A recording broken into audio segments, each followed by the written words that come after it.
Hello বন্ধুরা, আবারও চলে আসলাম নতুন একটি সার্কুলার নিয়ে আপনাদের মাঝে। যারা বাংলাদেশ পানি সম্পদ অধিদপ্তরে চাকরি করতে ইচ্ছুক তাদের জন্য আজকের এই ভিডিওটা। ভাই, অনেক দিন বাদে কিন্তু হিউজ পরিমাণ কিন্তু বাংলাদেশ পানি সম্পদ অধিদপ্তরে কিন্তু একটা সার্কুলার চলে আসছে। আপনারা যারা পানি সম্পদ অধিদপ্তরে চাকরি করতে ইচ্ছুক তাদের জন্য কিন্তু আজকের এই ভিডিওটা। চলুন দেখি না এখানে কতজন লোক নেওয়া হবে এবং শিক্ষাগত যোগ্যতা কী লাগবে এবং আপনার বেতন কত। তো সর্বপ্রথম চলে আসি কতজন লোক নেওয়া হবে। ভাই, 115 জন লোক নেওয়া হবে।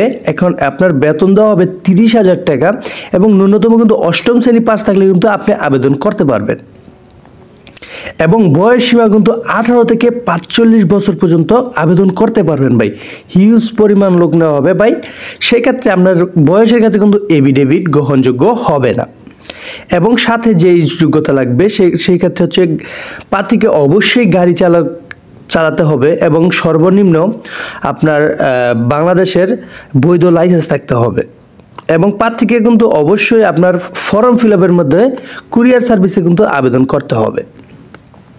চলুন দেখি এখানে কিভাবে আবেদন করবেন। সর্বপ্রথম আপনাকে www.dls.gov.bd ওয়েবসাইটে ঢুকে কিন্তু একটি ফর্ম ডাউনলোড করতে হবে।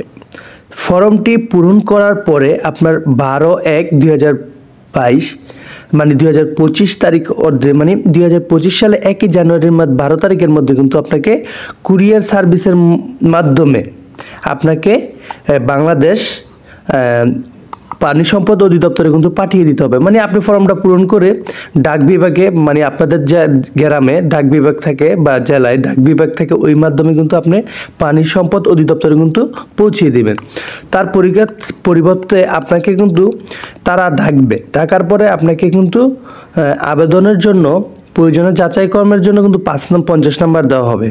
মানে আপনি যদি আবেদন সব কিছু প্রয়োজন কাগজপত্র নিয়ে যান তাহলে কিন্তু 50 নাম্বার দেওয়া হবে এবং যদি ড্রাইভিং পারেন তাদের ক্ষেত্রে কিন্তু আপনার ড্রাইভিং কিন্তু না পারলে কিন্তু হবে না। ড্রাইভিংয়ের ক্ষেত্রে কিন্তু আপনাকে 25 নাম্বার দেওয়া হবে এবং মৌখিক পরীক্ষার জন্য 25। এই 100 নাম্বারের ভিতরে যে 90 পাবে তাকে কিন্তু চাকরিতে নেওয়া হবে।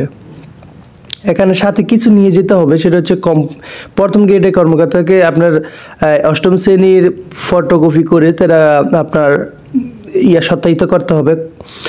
বিভিন্ন কাগজপত্র কিন্তু নিয়ে যেতে হবে। সর্বনিম্ন আপনাকে সর্বোচ্চ আপনাকে কিন্তু সময় কিন্তু আর বেশি দিন নাই। আপনারা যারা আবেদন করতে চান অতি তাড়াতাড়ি আবেদন করে ফেলুন এবং কুরিয়ার সার্ভিসের মধ্যে কিন্তু বাংলাদেশ পানি সম্পদ অধিদপ্তরে কিন্তু প্রেরণ করে দেন।